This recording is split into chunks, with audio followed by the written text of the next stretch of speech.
સૌ પ્રથમ તો આગળ જોહાર જય આદિવાસી, જય ભીલ પ્રદેશ, જય સંવિધાન. કાનુવાડાના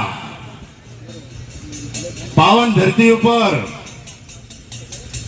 જે ચિંતન શિબિરનું આયોજન કીધું है એવા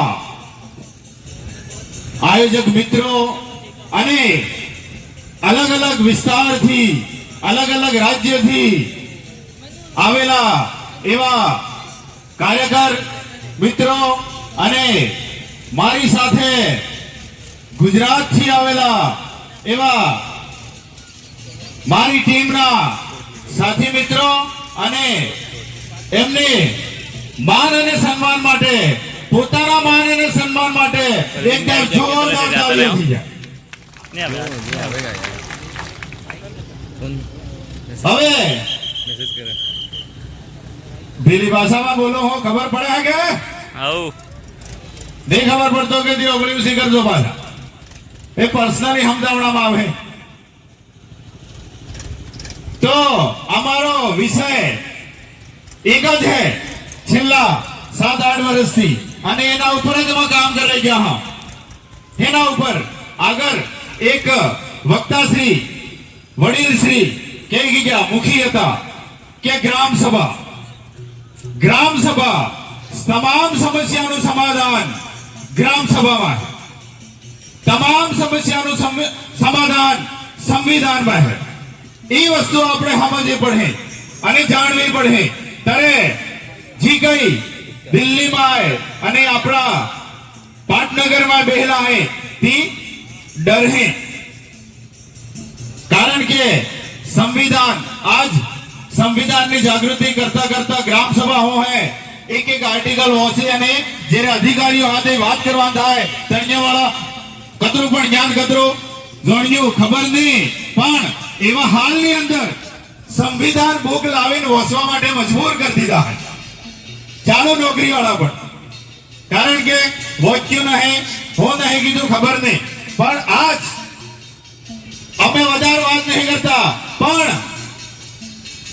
આર્ટિકલ 12 થી માંડી અને આર્ટિકલ 35 સુધી મૂળભૂત અધિકારો જો આપણે જાણતા હૈ તો આપણે તમામ હક અને અધિકાર વિશે વાત કરી શકો, નહીં તો આપણે કોઈ વાત કરવા પણ નહીં દઈએ. અને એ જ વસ્તુ હે આપણને જો આ દેશના મૂળ માલિક, મૂળ માટી અને આ દેશના આદિવાસી તરીકે સાબિત કરે તે ફક્ત ને ફક્ત 2 આર્ટિકલ હે, આર્ટિકલ 12 અને આર્ટિકલ 13. એમને બહુ જ ઊંડાણપૂર્વક સમજવું પડે, બાકી એમને સમજાય નહીં. આર્ટિકલ 13 ખાલી 4 લીટીમાં હાલ દેલો. આર્ટિકલ 13 3 का रूढ़ी प्रथा अतरो शब्द हाल दीधो એટલે ગ્રામ સભા સમજાઈ જાય એવી નહીં. આપણે પુરખોની વ્યવસ્થા હો હતી, આપણે બાપ દાદાની હો વ્યવસ્થા હતી, તી સમજવી પડે. એક સમય હતો આપણા બાપ દાદા એ સમયની અંદર આપણે મુખી વ્યવસ્થા કરતા હતા અને ગામની અંદર એ લોકોની વ્યવસ્થા ચલાવતા હતા. એ વખતે કોઈ પણ અધિકારી ગામની અંદર એન્ટ્રી મારતા પહેલા મુખીની પરમિશન લીધો હતો. આજ ગમે ધણિયાવાળા આવી જતો રહે, કોઈ મુખી નહીં, કારણ કે આપણે આપણી વ્યવસ્થા હાસલતી જ નહીં. આપણે બીજેની વ્યવસ્થા લઈને જ્યાં તે પછી માર નહીં પડે તો થાય, મારું જ પડવાનો. એટલે તમામ જે મહાપુરુષો મળ્યા હે આણંદના એકવાર ફોટા જોઈ લ્યો અને મહાપુરુષો જે હે આણંદની લડાઈ શું હતી? જળ જંગલ જમીન બસાવવાની લડાઈ હતી. આજ આપણે લડાઈ કી હે ધાર્મિક, રાજનીતિક, अलग अलग आ लड़ाई लड़ी रही આપણે તો પછી માર ખાવાના અને કોઈ દાડો સોલ્યુશન નહીં આવે. જેને ગામે ગામ આપણી ગ્રામ સભાને મજબૂત કરવા કરે 2019 થી લઈ મારી ટીમ જે વો હે બેલી હે પૂછી લેજો. આજ 150 થી વધારે ગ્રામ સભા ગુજરાતમાં કરી બેઠો અને ઘણા ગામોની અંદર પોલીસ પ્રશાસન, સરકારી અધિકારી પ્રશાસન અમે એન્ટર કરતા પણ બંધ કરી દીધા है. જેમ કે સૌથી વધારે મેટર પોલીસ, બીજી વધારે મેટર ફોરેસ્ટ ડિપાર્ટમેન્ટ.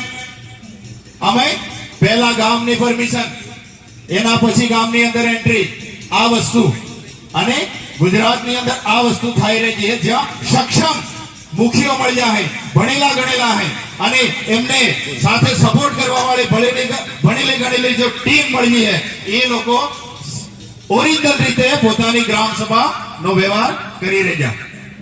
અને અમારો વિષય એવો હોય કે ઓલ ઓવર ગુજરાતની અંદર અંબાજી થી ઉમરગામ 14 જિલ્લાની અંદર આવનાર સમયની અંદર આવનાર એકાદ બે વર્ષની અંદર 14 જિલ્લાની અંદર એક જિલ્લાની અંદર 500 ગ્રામ સભા તમે જોવા મળે. એ વખતે ઓરિજિનલ સંવિધાનની તાકાત દિલ્હી વાળે અને ગાંધીનગર વાળે ખબર પડે કે ઓરિજિનલ ગ્રામ સભા હું હે. બરાબર, આ પ્રમાણે આપણે કામ કરવું પડે. એના માટે વધારે વાત નહીં કરતા આર્ટિકલ 12 અને આર્ટિકલ 13 એને સમજો ડીપમાં. બહુ જ અઘરો વિષય है. બરાબર, જી કઈ તજજ્ઞ મિત્રો હે, જાણકાર મિત્રો હે તણા પાસે બી અને યુટ્યુબ માથે પણ સર્ચ મારો, ગૂગલ માથે પણ સર્ચ મારજો કે આર્ટિકલ 12 અને આર્ટિકલ 13 હું કહેવા માંગે. અને આપણે જો મૂળભૂત અધિકારો જે ફંડામેન્ટલ રાઇટ્સ છે તે અગર જો આપણે નહીં જોડતા હે તો શાસન આપણા ઉપર હાવી થઈ જાય એની ફૂલ ગેરંટી. બરાબર, અને જો મૂળભૂત અધિકારોનું હનન થાય એવો કોઈ પણ કાયદો અને એવો કોઈ પણ એ લોકોનો નોટિફિકેશન બહાર પડે તો આર્ટિકલ 13 ચોખ્ખું ખંડ 4 ના પાડે. બરાબર, એટલે આ વસ્તુ ખાસ. અને આપણે જો એનો પણ હનન થતું કે એવો કોઈ પણ અધિકારી કોઈ પણ સરકારી માણસ જો એનો ઉલ્લંઘન કરે તો આર્ટિકલ 32 મુજબ તમે સુપ્રીમ કોર્ટ ની અંદર જઈ શકો, આર્ટિકલ 226 મુજબ તમે હાઈકોર્ટ ની અંદર જઈ શકો સીધા.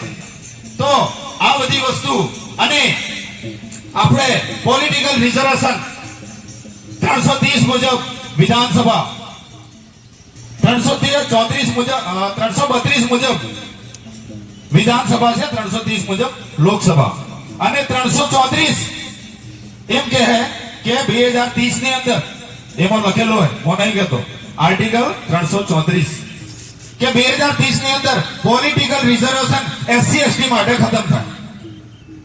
તો કઈ પ્રકારની રાજનીતિ? તો તમામ સમસ્યાનું સમાધાન સંવિધાન.